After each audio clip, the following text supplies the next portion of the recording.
人到晚年，你越是拼命补阳气，阳气反而漏得越快。为什么这么说？因为大多数人都犯了一个错，只懂添油，不懂关窗。咱们打个比方，我们人身上的阳气就好比是你家里点着的一盏油灯，你每天吃饭、睡觉、晒太阳、吃补品，这些动作是在干什么？是在给这盏灯添油。可是诸位想想看，家里的灯能不能亮得长久？难道只看你添了多少油吗？不是的，你的心神就是这个家的门和窗。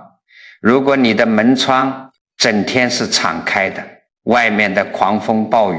不断地灌进来，你就是往里面倒再多的油，这盏火也是守不住的。风一吹，火就灭了，或者被吹得忽明忽暗。现在很多老人身体虽然退下来了，可这个心神啊，一辈子都在外面奔波，从来没有真正回来过，忙着跟老伴争辩一件鸡毛蒜皮的小事，忙着去讨好周围的人，生怕别人说自己孤僻，甚至天天替已经成家立业的子女操碎了心。你以为你只是在关心人，只是在说话，但是在老祖宗的生命学问里，你的每一次情绪的起伏，每一次心理的纠结，都会带动你的呼吸，改变你的语气，让你的身体变得紧绷。这在传统气机观念里叫做神往外走，气跟着散。你的心神就像一个不管家的孩子，整天往外跑，跑去管别人的闲事，跑去在意别人的眼光。心神跑出去了，你身上的气机就跟着往外散，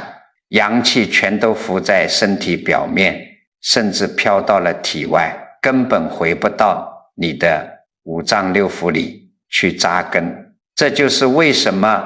你明明坐在家里，却觉得整个人像被抽空了一样疲惫，因为你的身体虽然坐着，但你的心神却整日在外面替人扛石头，吹冷风，风口不堵住，添多少补品都是白费。说到这里，我们要讲一个最大的认知反转。有些老朋友到了一定年纪，突然变得不爱凑热闹了。以前谁家办喜事，谁家请客吃饭，他都要去帮个忙，露个脸，现在却突然不想去了。以前喜欢在小区里听人扯闲篇，现在躲得远远的，甚至连子女家里的一些争吵，他也不想再卷进去评理了。这时候旁边的人往往会指指点点，说：哎呀，这人老了，性格变怪了，越来越孤僻了。很多老人自己心里也犯低谷，觉得我是不是脱离社会了，是不是病了？我告诉你们，不要害怕，这未必是性格变怪了，更不是你病了，这是你生命的契机，自然而然地进入了收藏期。这是你的身体在好心好意地提醒你，你前半生为了谋生，为了养家，已经把阳气向外散了几十年了，现在你的油不多了，该把向外散掉的阳气收回来了。想静下来，想独处，就是身体在呼唤你。关上门窗，挡住外面的冷风。但是诸位要特别注意，这里头有一个极大的陷阱。独处从来不是关上门不见人这么简单，同样是深居简出，有的人是真收心养养，越带眼神越定，气血越足，有的人却是把自己困在了情绪是非里，越带怨气越重，反倒把身子憋出了一身毛病。你可能就要问了，既然门都关上了，连个人影都看不见，哪里来的情绪和是非呢？我告诉你，这些在屋子里翻江倒海的怨气，全是你平时在外头跟人打交道争对错的时候不知不觉装进心里的，也就是老祖宗讲的，门虽然关了，心里的贼还在。所以咱们先来说说这身上的阳气到底是怎么被外头的人情世故一点一点偷走，最后变成你心里的毒药的？很多老朋友总觉得是我干活太多了，或者是我吃的不够营养，身体才虚的。其实你仔细观察一下，就会发现咱们每天吃饭睡觉攒下来的那点阳气，绝大部分都不是在干体力活的时候消耗掉的，而是在你应付人情动心起念的时候不知不觉漏光的佛法里头。有一个非常根本的道理，叫做六根攀缘。什么意思呢？咱们普通人的眼耳鼻舌身意就像是六根看不见的绳子，只要一睁开眼，这六根绳子就立刻往外甩，死死地拴在门外的人和事上头。心被外头的东西牵走一次，你身体里的气机就会跟着震荡一次，震荡的多了，阳气就永远浮在身体表面，怎么也收藏不住。这耗散阳气的漏洞一共可以分为3层。第一层漏气的通道，在你的眼睛里，老祖宗讲神清则气定，眼睛是心神最直接的窗户。你看现在很多上了年纪的人，每天哪怕不出门，也是拿着个手机不停地刷消息，看看亲戚家又发生了什么事，比比谁家的孩子更孝顺，瞅瞅谁退休后的日子过得更风光。你的眼睛虽然只盯着屏幕看了几分钟，可是你的心里头可能已经翻江倒海的酸楚了半天。这在佛法里就叫心随境转。你每看一条消息，心里头就生出一个念头，念头一生，你的心神就跟着跑出去一趟。一天下来，心神在外面奔波了几百次，你的阳气还能留得住吗？所以晚年真正有智慧的独处，它的第一个大作用根本不是表面上的没有人陪，而是主动把这双到处乱看的眼睛从纷乱的外界收回来，不再让每一个无关紧要的消息都随随便便地进入自己的心。你不去看，心就不动，心不动，阳气就保住了。这第2层耗阳气的通道在你的嘴巴上。很多老人家常常感叹说活着真累，其实你静下心来想想，你真正累的真的是洗了几件衣服，做了几顿饭吗？根本不是。你是累在没完没了的解释和争辩上，你总想向老伴解释你没做错，你想向子女证明你的经验是对的，你甚至要在亲戚朋友面前极力维护自己的面子。你要晓得，话越说越多，那个气机就是一路往上顶的。你们都有过这种体会吧？跟人吵个架，争个理，哪怕只是拌了几句嘴，脸马上就红了，心里头发急，声音不自觉的就变大了。等事情过去了，你往沙发上一坐，是不是觉得整个人像被抽空了一样，连一句话都不想多说？为什么会这样？因为你一动怒，一争辩，体内的阳气就像开了锅的水，全冲到头顶上蒸发掉了。所以老祖宗修行为什么那么看重止语，闭上嘴巴不说话？难道只是为了装出一副高贵清高的样子吗？绝对不是。止语是因为嘴巴一旦停下来，你胸口那团无明业火才有机会慢慢往下落。独处正好替咱们切断了这条最快最凶猛的耗阳通道。再来说这第3层通道，这一层藏得最深也最伤人，那就是事情已经过去了，可你的心还在反复重演。有些老朋友白天明明只跟别人吵了10分钟，结果到了晚上，他在脑子里把这场架又整整吵了3个小时。他翻来覆去的想，我当时要是那么反驳他就好了。他那句话到底是在嘲笑我还是在怪我？你看他的身体明明已经离开了，那个让人心烦的现场，安安静静地躺在自己的卧室里，可是他的心神呢，根本没有回来，还留在白天的那个战场上跟人拼命。像这种人，即使他独自一个人被关在房间里，也绝对不算是在真正地独处，因为身体虽然回来了，神却在外面流浪。为了让大家把这个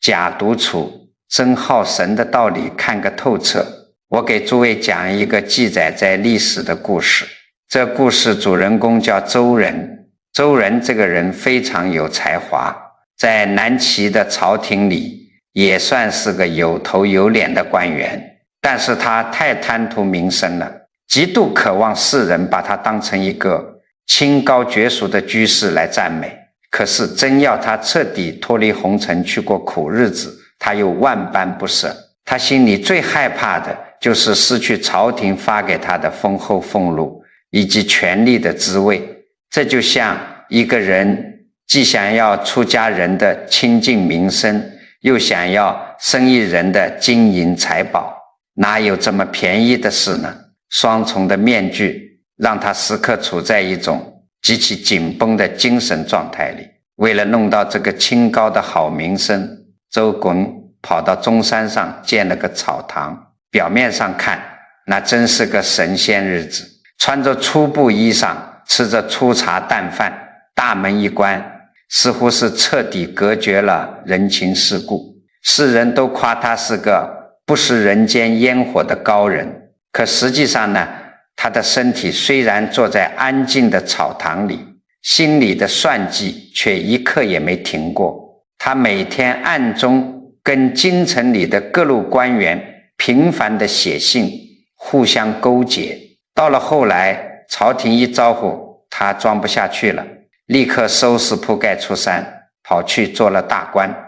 在世俗的名利场里翻江倒海。可周棍举做官做了一阵子，可能觉得风头过了，又或者是想再刷一波清高的存在感，他居然跟人说，我又不想做官了，我还要回到中山去继续当我的隐士。这时候有个很有气节的文人叫孔志坤，实在看不惯周纯这种把清净当成买卖来做的虚伪嘴脸。孔志坤提笔就写了一篇轰动天下的大文章，叫《北山遗文》。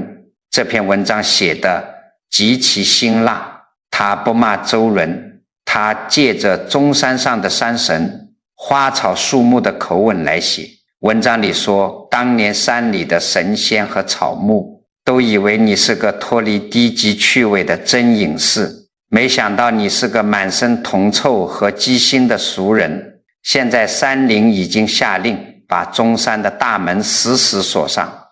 哪怕是山里的风、崖边的云，都绝不让周濂这个带着满眼算计的人再踏入半步。这篇文章一出来，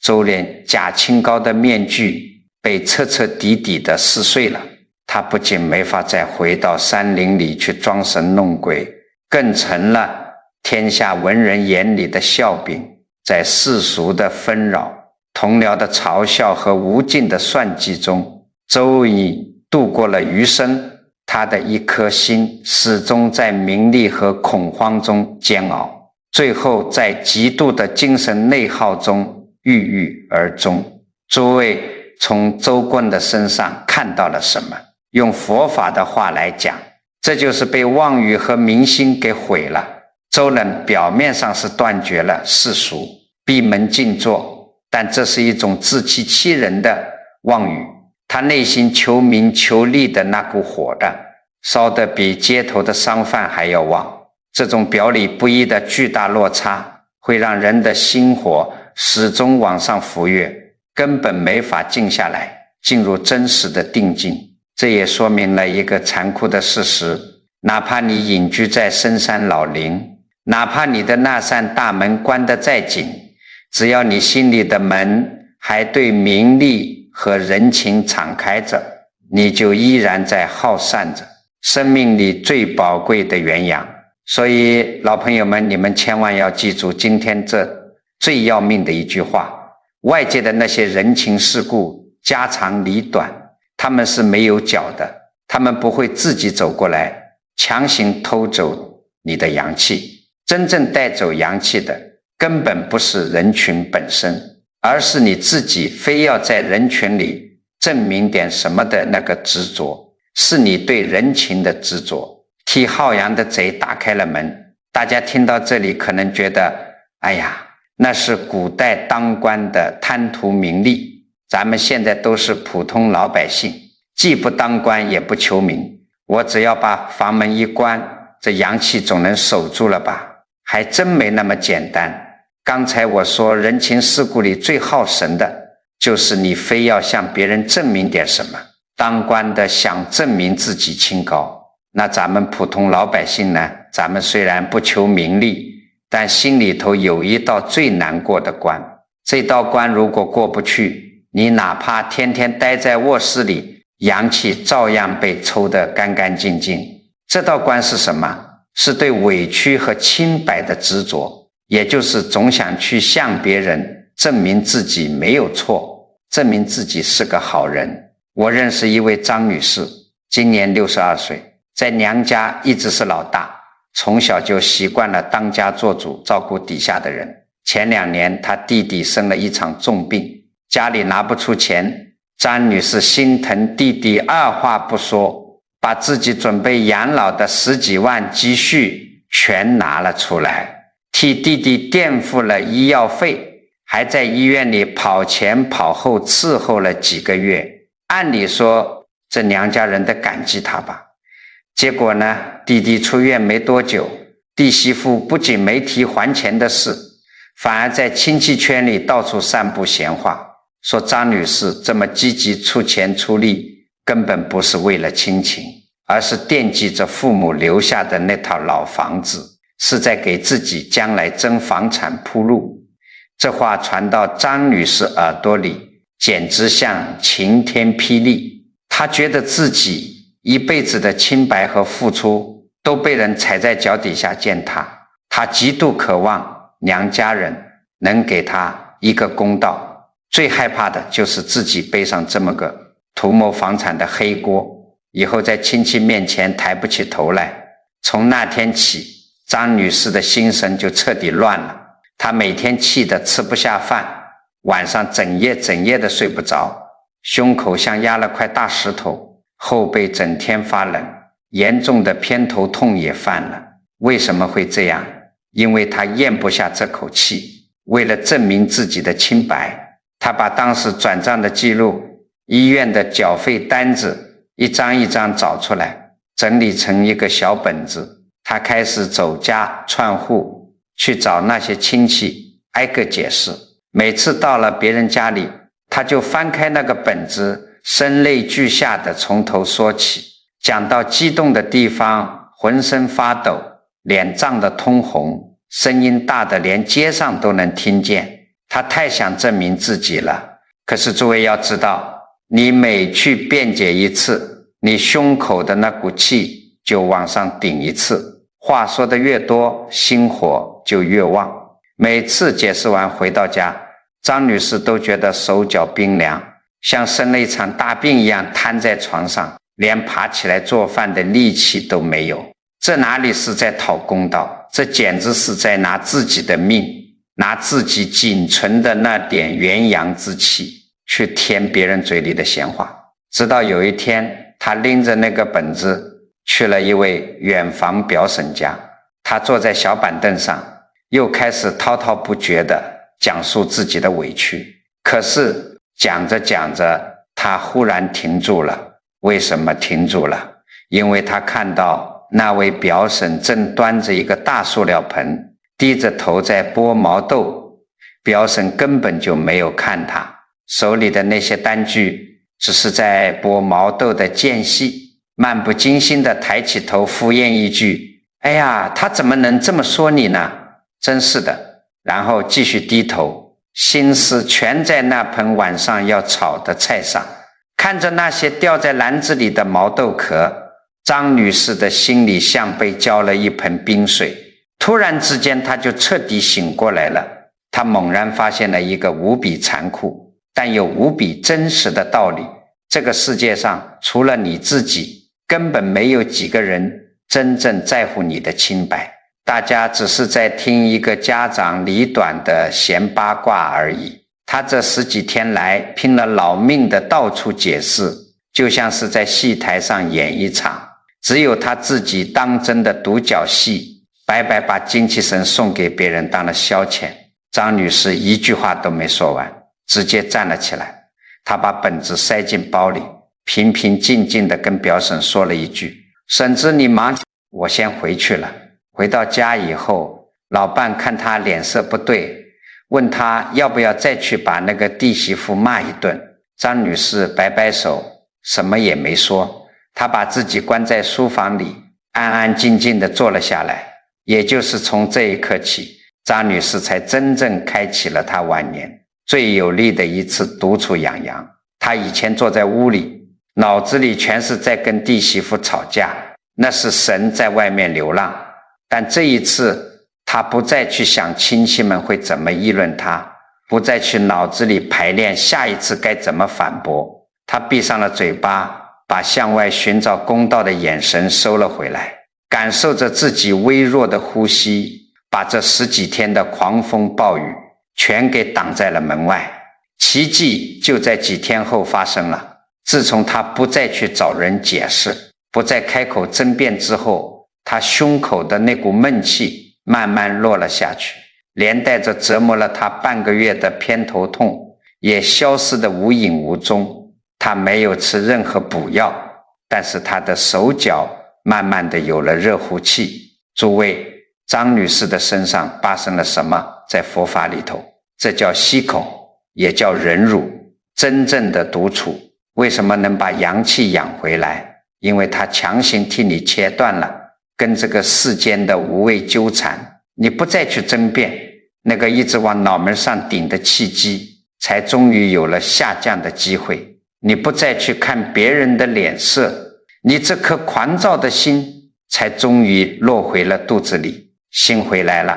气跟着沉下来，阳气就像冬天的树根一样，安安稳稳地藏进了五脏六腑。你不需要向任何人证明你是个好人，你只需要把你散出去的心神接回家，这就叫把阳气收回来。但是听到这里，大家千万不要以为只要一个人待在屋子里，凡是咽进肚子里就万事大吉了。独处也是分真假的，同样是一个人生活，同样是一天到晚不怎么出门，为什么有的人面色红润，精神饱满，有的人却脸色发暗，成天觉得浑身发冷，连看人的眼神都是阴沉沉的？因为这独处啊，分2种，一种叫阳独，是在养你生命里的纯阳之气；另一种叫阴独，那是在闭门养院，越养阴气越重。咱们先来看看什么叫阴独。很多人在家里遇到老伴不讲理，或者子女没有顺从自己的意思，心里头一阵火起，但是他不吵，他砰的一声把房门关上，一个人坐在屋子里生闷气，他以为自己这叫修养好，这叫退一步海阔天空。可是诸位仔细想想看，他关上门真的是为了收摄心神吗？根本不是，他是在用这种冷冰冰的态度惩罚家人。他竖着耳朵听外面的动静，心里头在焦急的等待。等谁？等老伴来敲门，等子女来低头认错。他不说话，不是做到了真正的止语，他是在心里头一遍又一遍地责怪别人，翻来覆去地想别人怎么对不起自己。这种独处表面上看起来安安静静，一点声音都没有，可是他的心里头呢，那是翻江倒海，狂风暴雨啊！你心里的怨恨委屈就像是一台巨大的磨盘，在你的身体里不断的空转，只要心神还在剧烈的运转，你的气机就绝对无法安定下来。你这不是在把阳气收回来，你这是把原本在客厅里的争吵硬生生地搬进了自己的五脏六腑里，阳气没有被外头的人群带走，反而被你自己的旧念头死死困住了，在身体里郁结成了寒气和阴气。一个人如果长期带着怨气去独处，就等于是在跟自己心里的恶鬼同居，这怎么可能养出好身体呢？那什么才是真正养阳气的阳独呢？真正能把精气神养回来的独处，有3个极其明确的特点。第一，关上门以后，心里不盼着谁来安慰自己。第二，不把外头的事情带到屋里，继续争个输赢。第三，也是最重要的一点，这段独处结束以后，当你推开门走出去，你是能够平平静静地回到原本的生活里的，而不是摆着一张臭脸给全家人看。佛法里讲的攀缘，就是你的心总是像一只手，忍不住想去抓住外面的人和事，别人一句话，你的心马上就跟着跑过去，子女一个电话没打来，你的心又跟着七上八下。真正的阳独要做的，就是主动斩断这些纠缠，把你那只不断向外伸出去的手安安稳稳地收回来。它不是让你去逃避该尽的缘分，而是让你暂时停止向外攀援。其实人到了晚年，突然厌倦了外头的喧闹，不想再去应酬，不想再去证明什么，往往就是生命契机正在发生转换的紧要关头。你仔细体会一下，人这大半辈子阳气都是向外的，年轻的时候要谋生，要养家，要跟人竞争，要承担责任，你的生命之火必须往外散发热量，去拼抢资源。但是如果你到了60、70岁，后半生依然只知道向外消耗，还要去跟亲戚比谁有钱，还要去干涉子女怎么过日子，那你命里的这盏油灯就变成了只放不收，很快就会熬干。所以晚年出现想静下来，想一个人待着的念头，这绝对不是什么生命在衰败，这是天地自然的规律，在催促你完成一次转身，从向外去证明自己有多能干，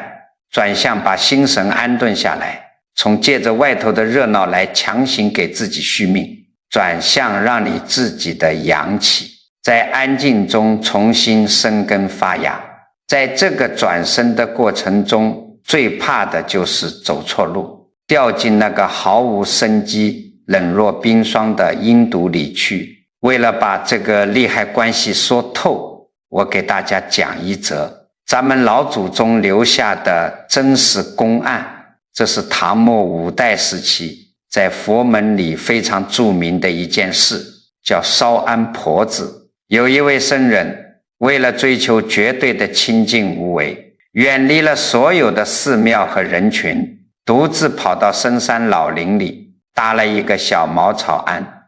一个人在里面闭关修行。他极度渴望达到那种没有任何烦恼、不被打扰的定境。他最害怕的就是世俗间的任何情感波动，会破坏了他这好不容易修来的清净。山脚下有一位很富裕也很信佛的老婆婆，非常敬重这位僧人修行的决心。老婆婆每天派人上山给这位僧人送饭送水，供养他。这一供养整整供养了20年。20年啊，这位僧人一天都没有下过山，每天就是坐在那个草庵里，不说话，不动念，像一块石头一样。他觉得自己已经修到了极高的境界，心神全收回来了，阳气应该很足了。可是这位老婆婆是个非常有智慧的人，她心里琢磨，这位师父一个人在山上做了20年，他到底是修出了大智慧、大慈悲的真阳气呢，还是把自己做成了一块死气沉沉的木头？我得去试试它。有一天，老婆婆特意安排了一个年轻貌美、聪明伶俐的女子去山上给僧人送饭。老婆婆叮嘱这个女子，你送完饭，趁她不注意，上前去抱住她，然后问她一句话，看她怎么说。女子上了山，照着老婆婆的吩咐，把饭菜放下后，突然上前抱住了那位僧人，轻声问他，师父，此时此刻你心里觉得怎么样？大家猜猜这位僧人是怎么反应的？他没有惊慌失措地推开女子，他的心跳也没有加快，他就像一块冷冰冰的石头一样坐在那里，面无表情地回答了2句诗，枯木已寒严，山东无暖气。这意思是说，我的心现在就像是一根枯死的干木头，靠在冰冷刺骨的石头上，就算是到了寒冬腊月，我的身上也已经生不出半点热乎气了。我对你，对这个世间早就没有任何感情和念头了。女子一听，赶紧松开手，下山把这2句话一字不漏地告诉了老婆婆。正常人听了可能会觉得，哇，这位师父定力真深，20年没白修。可是这位老婆婆听完，不仅没有半点赞叹，反而勃然大怒。老婆婆气得直拍大腿，指着山上的方向破口大骂，我真是瞎了眼，整整20年，我竟然花钱供养了一个毫无生机的俗汉。老婆婆越想越气，当下拿着一个火把，亲自爬上山，冲到那个草庵面前，对着那个僧人骂道，你修了20年，竟然连一点点人情味和慈悲心都没有修出来，你这叫什么修行？说完，老婆婆一把火就把那个草庵给烧了个干干净净，直接把这个僧人从深山里赶了出去。这位僧人被迫离开了清净的深山，走在世俗的路上，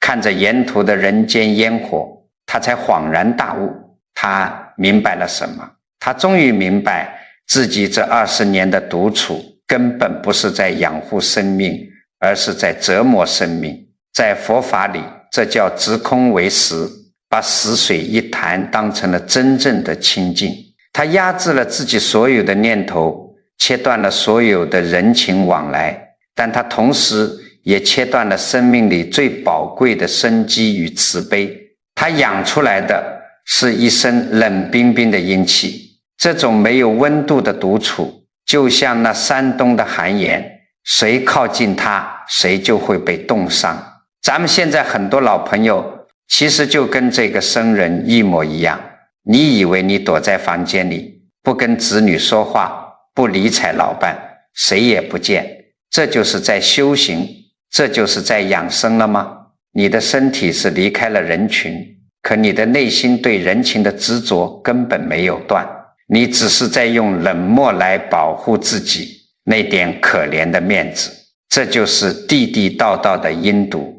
大家一定要记住这句话，身边没人，那只叫孤单。只有当你的心里不再去追逐外面的对错输赢，不再去怨恨任何人的时候，那才叫真正的独处前者。哪怕你一个人住个大别墅，你也是在阴冷的怨气里消耗自己，而后者，哪怕你身处闹市，你也能把阳气安安稳稳地藏在五脏六腑里。讲到这里，很多老朋友心里就有疑问了，既然不能像枯木一样没有温度，那我这好不容易通过独处，通过收摄心神养回来的阳气，到底该怎么用？它在咱们的晚年生活里究竟是个什么模样？我告诉诸位，这阳气归根之后，它绝对不会只老老实实的待在你的五脏六腑里，它最后一定会推开你的房门，从你的家门里，从你和家人的相处中真真切切的显现出来。这阳气充足的第一个变化，就是你说话开始有了温度，但不再虚弱讨好。咱们很多人有个误区，觉得一个人阳气足就是嗓门大，脾气暴，在家里说一不二。错了，那不叫阳气足，那叫心火太旺，是虚火外越。真正守住阳气，气机下沉的人，他说话是非常平稳的。你看有些老人家在家里跟子女说话，要么就是靠着大发雷霆，死命的压过别人来证明自己的权威，要么就是走向另一个极端，生怕子女嫌弃自己，说话小心翼翼，甚至带着一种虚弱的讨好，这都是心神不安定的表现。但是当你在独处中把心神收回来以后，你的心里就有底了，你可以平静地拒绝子女不合理的要求，却不需要发脾气。你可以指出老伴的错处，却不必用尖酸刻薄的话去羞辱他，因为你已经不需要再靠着争个输赢，压过别人来证明自己的价值了。你的声音可能不大，但每一句话都透着一股安定的力量。这第二个变化就是你遇事能够有一个停顿了。诸位仔细想想，咱们家里最耗阳气、最伤感情的时刻是什么时候？往往不是碰上了什么大灾大难，而是一句话刚落地，另一句话马上就像刀子一样顶了回去。老伴埋怨一句你怎么买的菜这么不新鲜，你心里的火腾的一下就上来了，立刻顶回去，有本事你明天自己去买。就这一瞬间火气上冲，你攒了半天的阳气又被情绪给带走了。一个真正懂得独处阳气归根的人，他的心里是有一种空隙的，别人不管说了什么难听的话，他听到耳朵里不必立刻像个炮仗一样炸开，他能停顿那么几秒钟。这个停顿那么几秒钟，这在佛法里就叫定力。有了这个停顿，你的阳气就不会再次被情绪轻而易举地偷走。这第三个变化就是你们家里的气场不再跟着你的情绪忽冷忽热。老人家是一个家的根，老人的心神如果整天都在外面飘着，或者心里满是怨气，那全家人讲话做事都要小心翼翼，家里就像个冰窖。但如果老人的心里安定了，哪怕他一天到晚话不多，家里人也会觉得待在这个屋檐下特别踏实，孙辈们也愿意往你身边凑。我认识一位老张，今年75岁了。老张这个人啊，干了一辈子车间主任，性格极其倔强，也是个特别要强、死要面子的人。他极度渴望在家里保持他那个一家之主的绝对权威，最害怕的就是别人觉得他老了，不中用了。有一回，老张背着儿子，拿自己的养老钱去听了什么健康讲座，花大几万块钱买了一大堆劣质的保健品回来。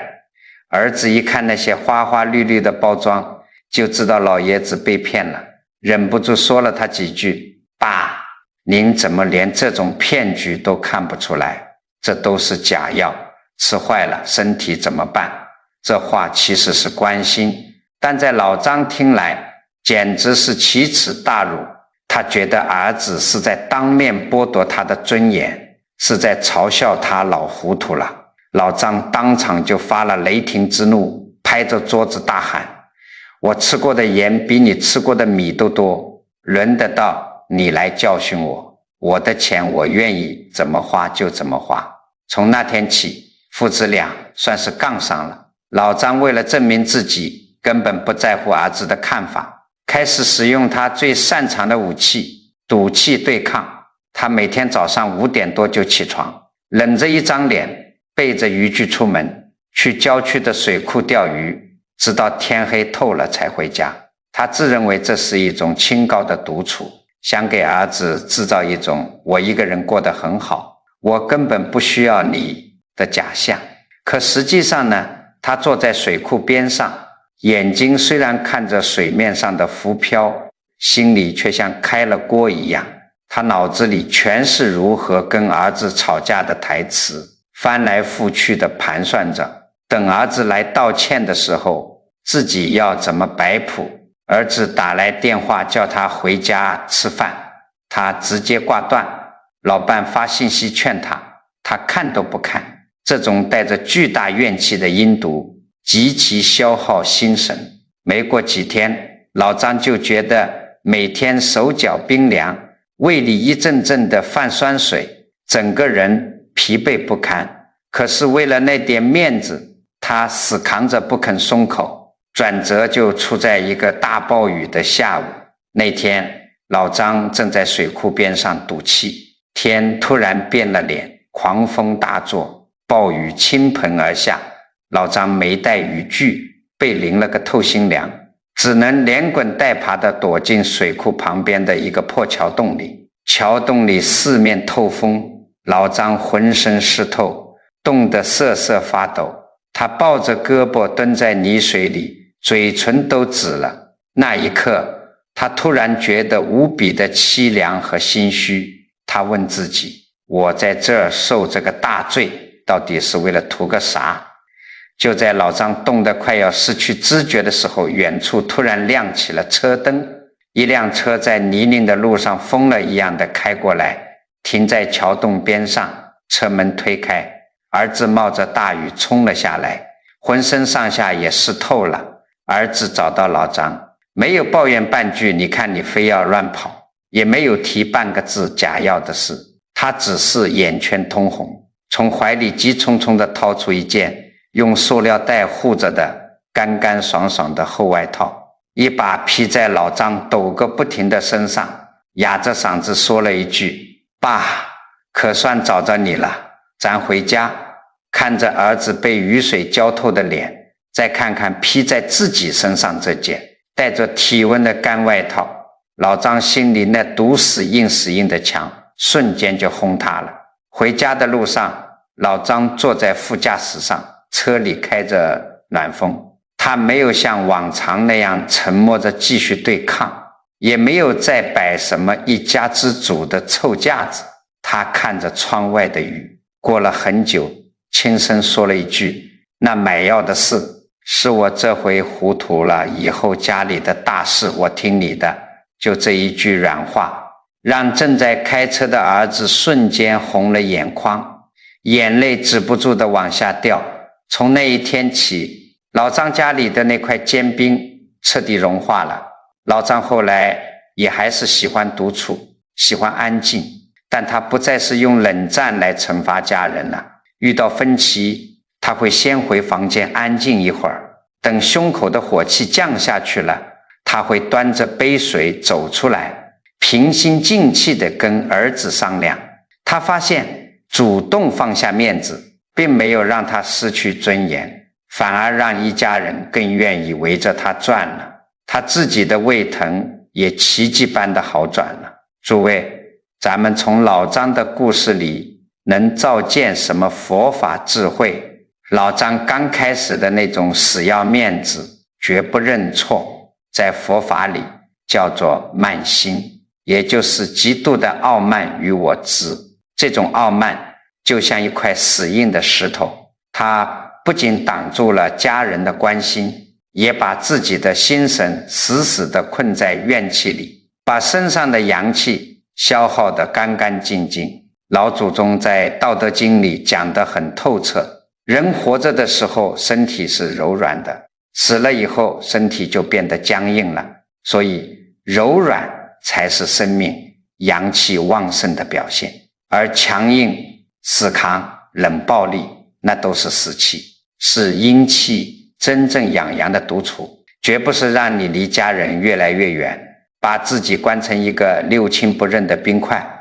如果你独处以后心里更想惩罚别人，看谁都不顺眼，那你是在养怨。只有当你从独处中走出来，能够把心里的火气化解掉，有能力平静地面对家人，甚至给家人倒一杯温水的时候，那才说明你的阳气真正的归根了。阳气不仅护住了你自己，也护住了整个家宅的安宁。话讲到这个份上，相信很多老朋友心里头就开始跃跃欲试了。既然阳气是从攀援里漏掉的，那我赶紧把门关上。可是这心神就像是一匹野马跑了大半辈子了，你突然让他停下来，他能听你的吗？他停不下来。所以咱们不能光讲空大道理，得有实实在在的下手处。今天我给诸位量身定制了4个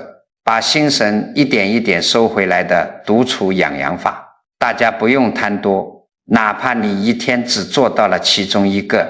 你身上的气机就会开始发生转变。咱们这头一个要练的真功夫，在每天早晨我叫它晨起12分钟收神法。这是专门针对哪一类人的呢？就是那些每天早上眼睛一睁开，人还没坐起来，手就先到处摸手机的人。很多人一醒来马上就打开屏幕，看看亲戚群里有没有人发早安，看看今天又有什么吓人的大新闻。你要晓得，早晨是你身体里第一缕阳气生发的时候，这个时候你的心神还没有完全被外头那些乱七八糟的事情拉走，你一睁眼就去看手机，6根马上就开始向外攀援。你这刚生出来的一点宝贵阳气，顺着你的眼睛，顺着你脑子里的念头，忽地一下就全散到外头去了。这就好比你家刚升起一个小火苗，你不仅不护着它，反而一脚把大门踹开，让早晨的冷风直接灌进来。这一天的精气神从第一刻起就漏了个精光。所以从明天早上开始，咱们换个活法。你起床以后，先不要碰手机，也不要急着跟老伴说话，你找个窗边或者家里安静的角落，拿个垫子坐下来，就安安静静的坐上12分钟。这12分钟里，你的眼睛不要去追逐外面的行人车辆，嘴巴也不要发出声音，你就感受自己这一呼一吸，顺其自然，千万不要刻意去憋气。如果你的心还是乱，老是去想锅里的粥要不要糊了，你就用你最熟悉的那句佛号在心里慢慢的念，心一跑，你就用这句佛号把它拉回来。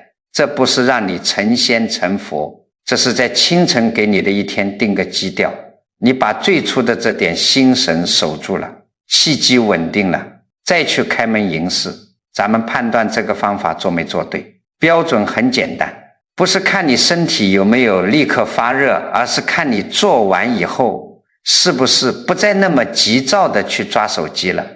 跟家人开口说话的时候，那股冲劲是不是小了很多。当然，如果有老朋友身体实在虚弱，坐一会儿觉得头晕胸闷，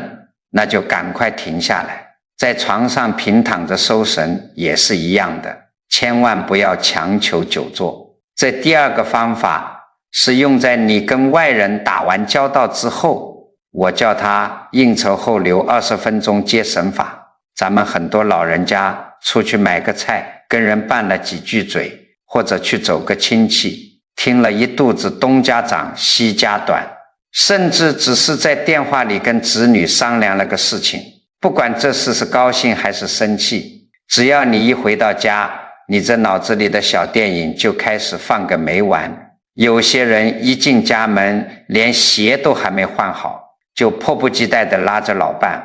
把刚才在外头的经过，谁说了什么，我又怎么回击的，一五一十地复述一遍。一边复述，心里头还在继续评判谁对谁错。诸位啊，人情往来是最牵动心神的。你这趟出门，你的心神已经跟着别人跑了半天了，应酬结束了，你回到家，如果立刻马上进入下一轮的刺激和重演，那你的阳气就跟开了闸的水一样，一直向外流，根本回不到你的五脏六腑里。所以咱们以后立个规矩，只要是从外头办完事回来，或者打完一通很长很费神的电话，你给自己留20分钟，这20分钟你什么都别干，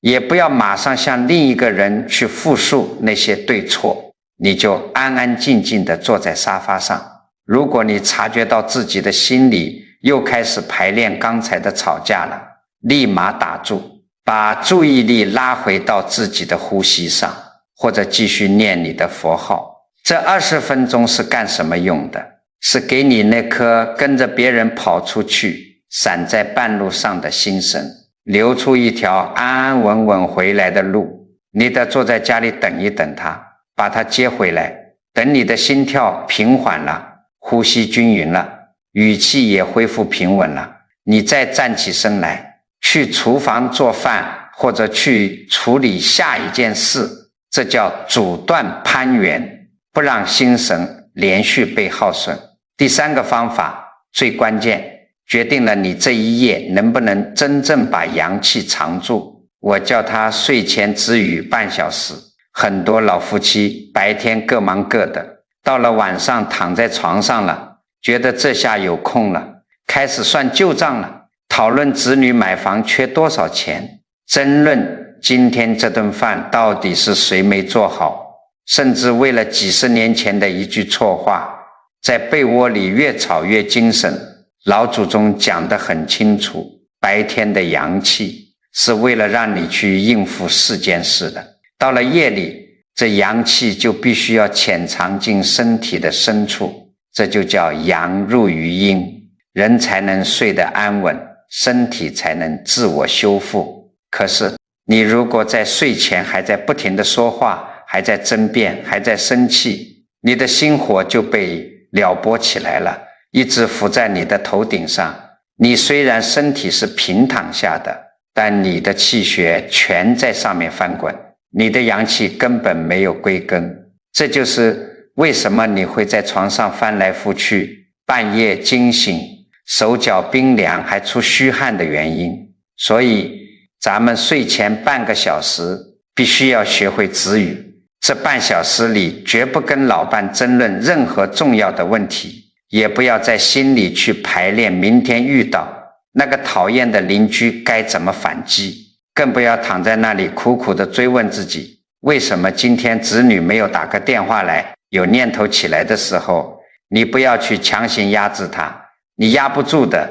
你就轻轻地用佛号把心带回来，不理睬那些妄念。但是这里我必须给大家提个醒，立个边界，咱们讲的睡前止语是让你降服心火，绝对不是让你跟老伴搞冷战甩脸子。不是说老伴问你一句身上冷不冷，你故意闭着眼睛不搭理人家，该沟通的正经事，如果是非说不可的，那就等明天双方情绪都平稳了，在太阳底下去敞敞亮亮的说。夜晚是留给心神休息的，不是留给情绪打仗的。最后这第4个方法是检验你这一天的独处到底是修成了正果，还是走火入魔了。我叫它独处结束后做一件温暖的小事。这个方法是专门针对咱们前面讲的那种容易犯阴毒毛病的老朋友。有些人一个人待了一上午，心里觉得清静了，可是一推开房门，看到客厅里跑来跑去的小孙子，或者看到老伴看电视声音稍微大了一点，他马上就觉得烦躁，觉得全家人都在破坏他的清修，他恨不得让所有人都立刻闭嘴。你要是变成这样，那你就完全修反了。阳气它绝对不是藏在冷库里不用的一块死冰，阳气生发出来，它的本性是温暖的。所以当你一段独处静坐结束之后，你从房间里走出来，你要去为家人做一件微不足道的小事，比如走过去给老伴倒一杯温水，或者看到子女下班了，平平静静面带和善地问候一句今天累不累，或者只是把家人随手拖在沙发上的衣服叠一叠。你做这些不是为了去讨好谁，也不需要借着这个由头拉着他们长篇大论的聊天，你只是在做一件非常了不起的事，你在把刚刚在清静中藏好养足的那股阳气化为真真实实的温度，还给你的家宅。咱们佛法里头这叫慈悲回向，你能够从自己的清净里走出来，不再执着于那个绝对不被打扰的念头，并且把安定和平带给身边的人。这就说明你的这段独处没有变成死水一潭的执着。诸位，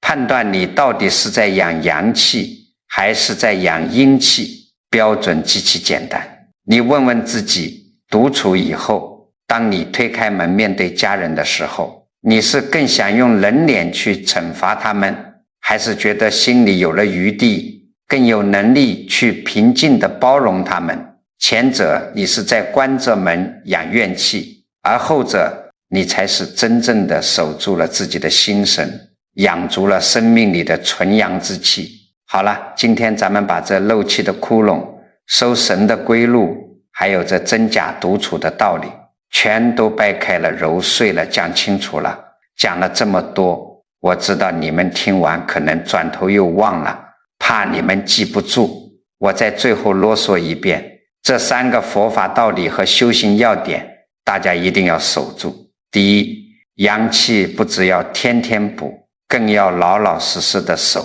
你们记住，每天早晨刚起或者应酬完了，一定要留一段不看手机消息，不争谁对谁错的时间，哪怕只有10几分钟，把跑出去的心收回来。第二，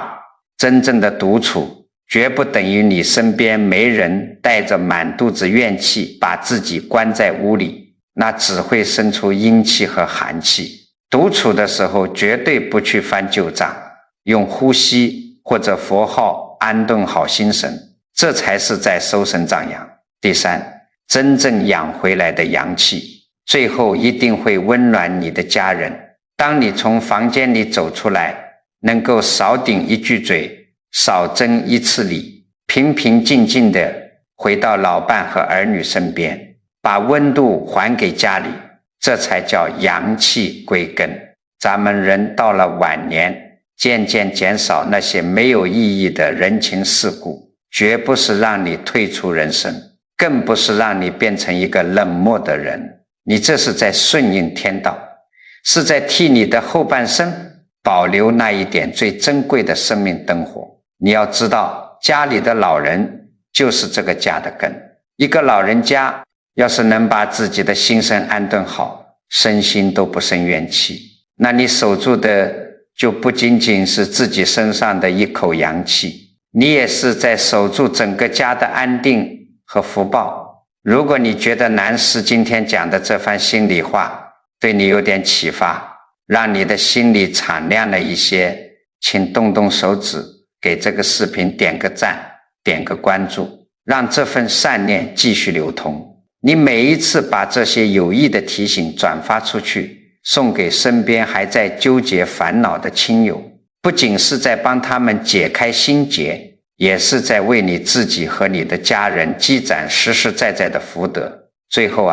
我希望每一位看到这里的老朋友都能在屏幕底下的评论区里留下你的一句善言。你可以写愿我收回外散心神，守住一身阳气，也可以写愿我家少争少耗，人人心安气和。大家不要小看写下这几个字的功夫，当千千万万个老朋友的善念在这小小的屏幕底下汇聚在一起的时候，那形成的慈悲能量场威力是不可思议的。你今天在这里种下的一个善念，写下的一句祈福，这股温暖、安定、柔和的磁场，最终全都会回向到你自己身上，回向到你的儿女和家人身上。愿这份归根的阳和之气护着你们全家，把往后的日子过得踏踏实实、平平安安。